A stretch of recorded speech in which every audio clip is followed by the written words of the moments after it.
Okay, hi guys, so here's the thing.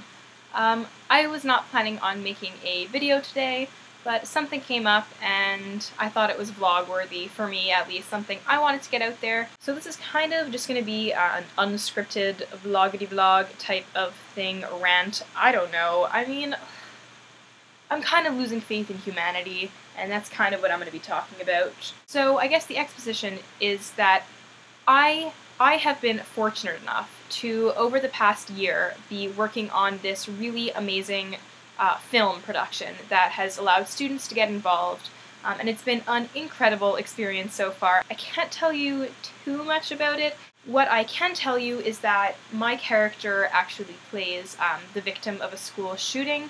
She is a hostage of the perpetrator.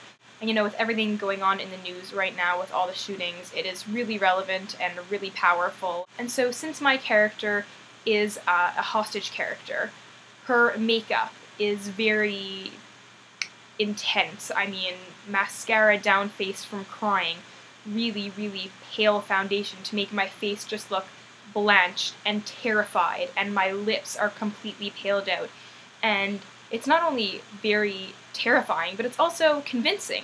So in between shots, you have to travel from one place to the next, you know, just doing costume changes, or, you know, while they're setting up the cameras for the next shot, or while you're on lunch break, or whatever it is. And of course, I'm not going to take all that makeup off every time, then go back into hair and makeup, have it done again. I mean, you walk around with it on, it is just something you have to deal with. One of the locations where the film is being shot is actually one of the buildings of my school. Now, I, of course, am very aware when I'm walking around campus that I have this face on and that other people may react to it.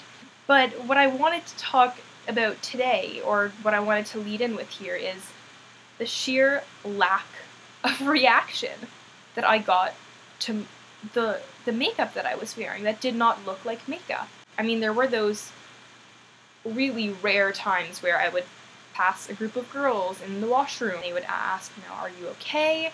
Do you need me to call someone for you? But every other time, they would look at me and have this panic-stricken look on their face. I mean, they realize something is really wrong with this girl. They take out their phone and they start texting. They turn to their friends and talk. Any excuse, any distraction, so that they don't have to ask that girl, you know, what's wrong with you? Are you okay? Can I help you? And it is just the scariest thing to realize that people don't help people. We don't help people.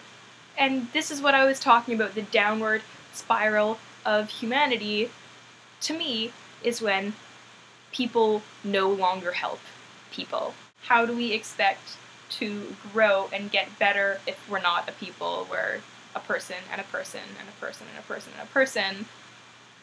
And I am so fortunate to live in a city in Canada that is very liberal, very accepting.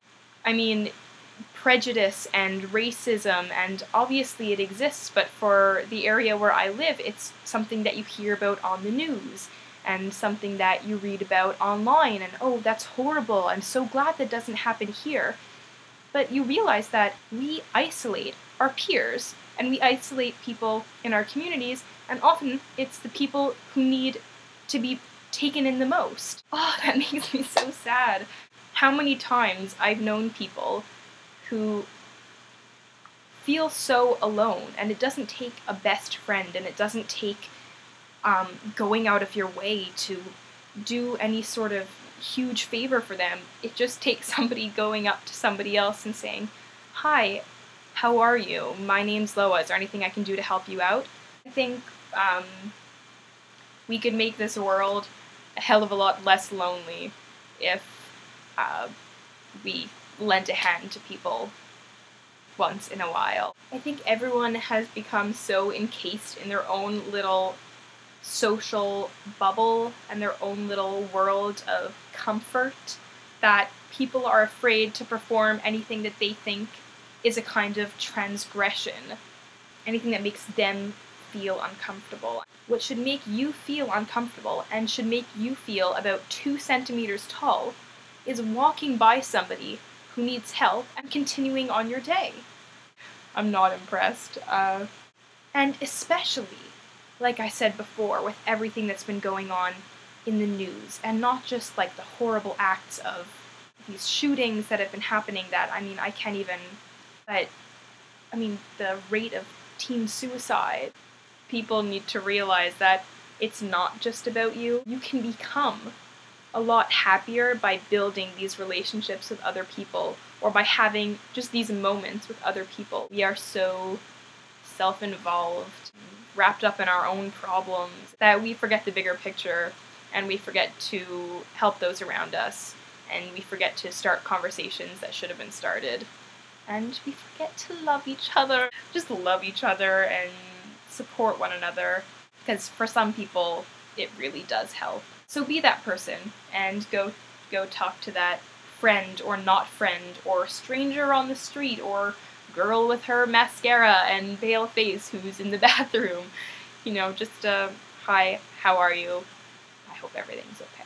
And something that I've never asked for before, but I'm going to ask for now because I'd actually genuinely love to hear what you guys think about this, is please make a video, post a video response, or if you can't make videos or it's not something that you're okay with, post a comment. I want to have a discussion about this because, I mean, there's a whole conversation to be had here, and I would love to take part in that conversation with you guys. I know that you guys always have great ideas, and that YouTube actually does understand the meaning of a community. I'm sure I am going to close this video and then think of 1.5 million other things that I want to say about this, but that's where I would love you guys to post a video response or write some comments below or something like that so that I can respond.